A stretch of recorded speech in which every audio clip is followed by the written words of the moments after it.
We all know there's something that I refer to as the handicap of appearance. And I don't mean that on a vaguely general sense about everybody and everything. But at the same time, everybody and everything knows that the appearance ends up affecting the outcome. Every time. Even if you are one of those people who looks deeper at a person, the appearance helps. Like if you know a person's a great person and they neglect their health and their hygiene isn't so well, their appearance is still going to affect your final outcome on what you do around that situation. So what I want to say and why I'm saying that is because I've seen videos in the past of people who say things like, I was in a monastery for 4 years and I've learned some of their practices and their teachings, and then they go out and they make videos about them, which is fine.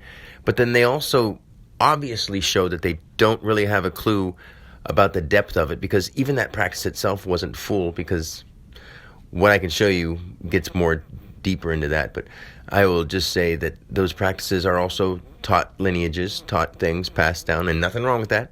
But let's say the video that I'm specifically talking about, I can't remember the guy's name, and he was great, but he was saying things like about their healing modalities and the way that they do certain things. But as he's talking, you can tell that he doesn't know. Because then he's like, and I, always wonder, and I'm not sure if, and blah, blah, and they'll say obvious things that are saying that he doesn't know what he's talking about.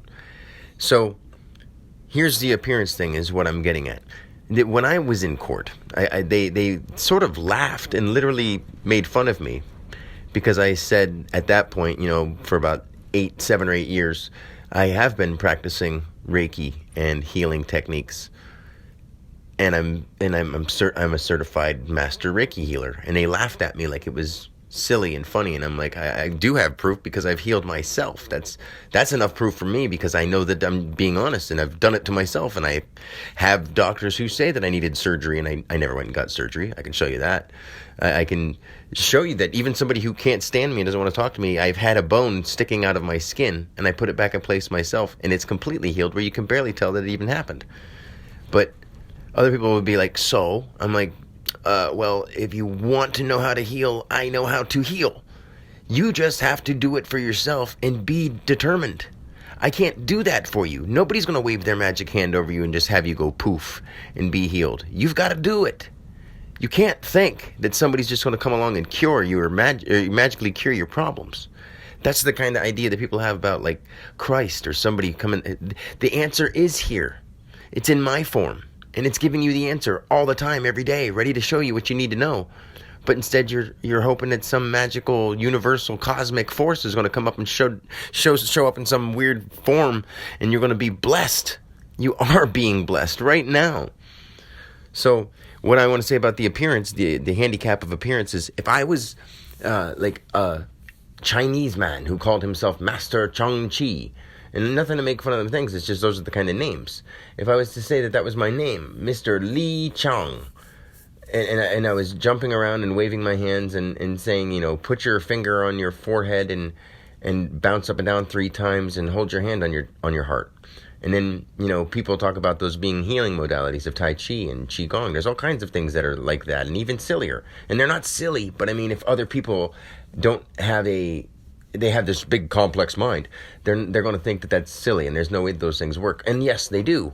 But I just want to point out that if I was a Chinese man or some ancient guy, or even maybe an Indian from India, or a Native American, and I was talking about these things, people would listen to me. And I'm wondering if because I say it, they just can't believe it. Or even when those people say it, they look at them and they hear it and they go, well, they're that nationality, so I accept it, but I don't believe them in anyway. They're just, that's expected from them. But when I say it and I mean it, I'm not saying that those people don't mean it, but when I say it and I mean it, they think just because of the way I appear to look, that I can't have that can't be so. And it is, at a depth that they'd never be able to comprehend. So that whole illusion of handicap, that's the issue right there, or the handicap of appearance is right there. Like, I'm being straightforward and honest, and I'm not going to dress up as a certain way to look a certain way to fit some category. I'm just being the truth. And I do know how to heal. I can heal anybody who really wants to look into it. And If I looked a different way, maybe people would take me seriously. If I paid a whole bunch of money to get people to promote me, maybe people would take it seriously. But they have to understand that there's maybe not the people with the million views. Maybe the person on the video isn't trying to capitalize on you. They're doing well in life and they're helping people. But somebody is capitalizing if they're getting millions and millions of views and they're having ads all over the things. You have to realize that. I don't want to be part of anybody capitalizing illegally or unlawfully. Because to me, legal has nothing to do with what we've written down in laws. It has to do with doing the right thing for people. And to me, just saying illegal means I'm not going to charge you for anything. You deserve to have knowledge. You deserve to know the truth. And it's free. The divine being, the creator, God, whatever you want to call it, would not charge you. Your charge is to be alive and to go through the experience and to be brave enough to stand up for the truth. That's your charge. That's your only fee. So if any person, no matter how they're dressed, no matter how they threaten you, you're supposed to stand up for the truth. That's it. That's what everybody's life goal is. That's what everybody's life purpose is. And your individual name will give you those certain terms that you wanted to take on. Like anybody with Elizabeth in their name usually takes on they're confronted with the idea of authority or non-authority, standing up for something, being in charge, that kind of thing. And that resonates with them. They want to feel in charge, but they also want to know the truth. And a lot of them will be debating on that.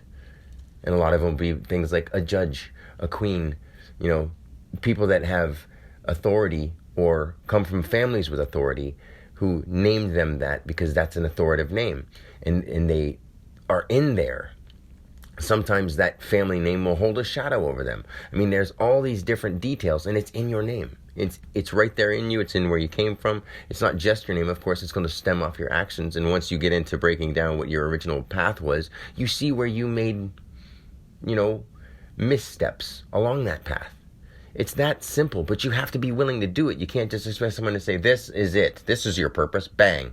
You've got to be like a little bit more observant and think, well, your whole life has led up to this moment. And one little sentence or one little moment in time is not going to give you a paragraph that solves it all. You can get the answer, but you've got to dive into it. So, anyway, that's it for now. I know I go all over the place, but I have a lot to say, so why not say it while I have the recording going? So, until next time, peace.